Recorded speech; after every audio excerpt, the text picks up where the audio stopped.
வருகின்ற 28ஆம் தேதியிலிருந்து இலங்கையில் உள்ள தொலைபேசிகளுக்கு நடக்க போகும் ஆபத்து என்ன? அவ்வாறு முடக்கப்பட்டால் எந்தெந்த தொலைபேசிகள் முடக்கப்படும்? தொலைபேசிகளில் நடக்க போகின்ற மாற்றங்கள் என்ன? இந்த காணொளியில் முழுமையாக பார்க்கலாம்.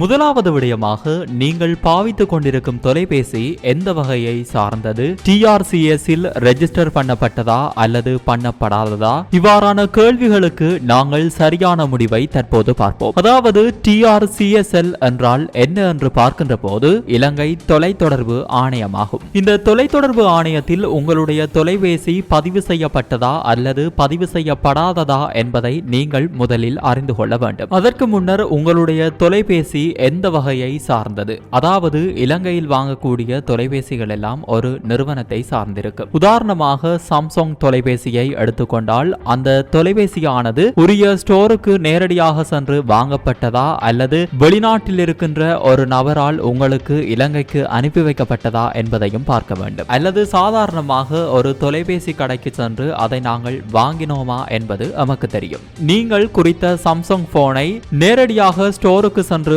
வாங்குகின்ற போது அந்த தொலைபேசியானது TRCS-இல் நிச்சயமாக பதிவு செய்யப்பட்ட தொலைபேசியாகவே இருக்கும். அவ்வாறு இல்லாவிட்டால் உங்களுக்கு வெளிநாட்டில் இருக்கின்ற நண்பர்கள் அல்லது உறவினர்கள் யாராவது அந்த தொலைபேசியை உங்களுக்கு அனுப்பி வைத்தாலோ அல்லது நீங்கள் இலங்கையில் உள்ள ஏதாவது ஒரு தொலைபேசி கடைக்கு நேரில் சென்று அந்த தொலைபேசியை பெற்றுக்கொண்டாலோ TRCS-இல் அந்த தொலைபேசி பதியப்படாமல் உங்களுக்கு வழங்கப்பட்டது என்பதை நீங்கள் முதலில் அறிந்து கொள்ள வேண்டும். TRCS-இல் உங்களுடைய தொலைபேசி பதிவு செய்யப்பட்டுள்ளதா என்பதை எவ்வாறு பார்க்கலாம் என பார்த்தால், உங்கள் தொலைபேசியிலிருந்து 1909 என்ற இலக்கத்திற்கு கேபிட்டலில் IMEI என டைப் செய்து ஒரு சிறிய இடைவெளி விட்டு உங்களுடைய போன் செட்டிங்கில் அபவுட் என்ற ஆப்ஷன் தரப்பட்டிருக்கும். அதை கிளிக் செய்து நாங்கள் பார்க்கின்ற போது IMEI எண்கள் எங்களுக்கு தரப்பட்டிருக்கும். இதில் 15 இலக்கங்கள் தரப்பட்டிருக்கும். அதை நாங்கள் 1909 என்ற இலக்கத்திற்கு அனுப்பி வைக்க வேண்டும். அவ்வாறு நாங்கள் அனுப்பி வைக்கும் பட்சத்தில்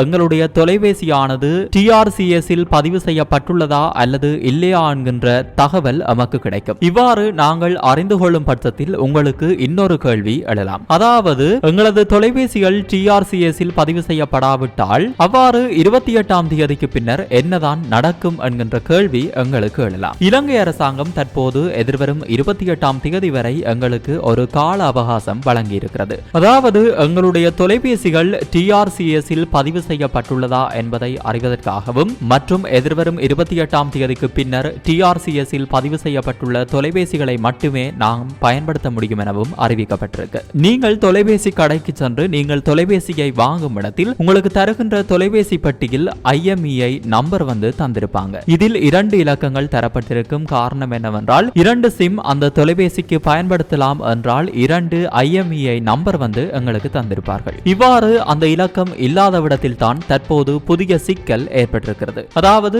28ஆம் தேதிக்கு பின்னர் நீங்கள் வாங்குகின்ற ஒவ்வொரு தொலைபேசிக்கும் அந்த தொலைபேசியானது பதிவு செய்யப்படாத பட்சத்தில் அந்த தொலைபேசியினுடைய நெட்வொர்க் வேலை செய்யாது எனவும் சொல்லப்பட்டிருக்கு. எதிர்வரும் 28ஆம் தேதிக்கு பின்னர் இவ்வாறு உங்களுக்கு நடந்தால் எந்தவித தீர்வும் இல்லை என்பதை நாம் முதலில் அறிந்து கொள்ள வேண்டும். எனவே நீங்கள் தொலைபேசியை வாங்குகின்ற போது TRCS-இல் பதிவு செய்யப்பட்ட தொலைபேசியா என்பதை அறிந்து கொண்டு வாங்க வேண்டும். தற்போது நமக்கு இருக்கின்ற அடுத்த சந்தேகம் என்னவென்றால், தற்போது நாங்கள் பயன்படுத்தி கொண்டிருக்கின்ற தொலைபேசியானது எதிர்வரும் 28ஆம் தேதிக்கு பின்னர் வேலை செய்யாதா என்பது நமக்கு இருக்கின்ற பெரிய சந்தேகமாக பார்க்கப்படுகிறது. ஆனால் நாம் பயன்படுத்தி கொண்டிருக்கின்ற தொலைபேசிக்கு நாங்கள் ஆரம்பத்தில் செய்கின்ற செட்டிங்ஸ் மூலமாக அது சரியான முறையில் அமைந்தால் அந்த தொலைபேசி 28ஆம் தேதிக்கு பின்னரும் வழமை போன்றே இயங்கும் என்றும் சொல்லப்பட்டிருக்கு. எனவே எதிர்வரும் 28ஆம் தேதிக்கு பின்னர் நாங்கள் வாங்குகின்ற ஒவ்வொரு தொலைபேசிக்கும் நீங்கள் IMEI நம்பரை சரியான முறையில் பயன்படுத்தி TRCS-இல் அந்த தொலைபேசி பதிவு செய்யப்பட்டதா என்பதை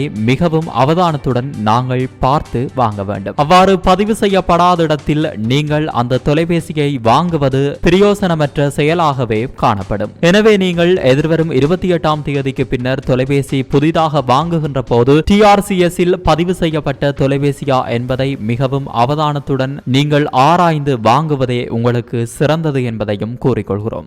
இது போன்ற செய்திகளை தெரிந்து கொள்ள சமூகம் நியூஸ் சேனலை சப்ஸ்கிரைப் செய்து அருகில் உள்ள பெல் பட்டனை கிளிக் செய்யுங்கள். மேலும் இது போன்ற செய்திகளை உடனுக்குடன் தெரிந்து கொள்ள சமூகமீடியா.com என்ற இணையதளத்தின் வாயிலாகவும் எங்களுடன் இணைந்திருங்கள்.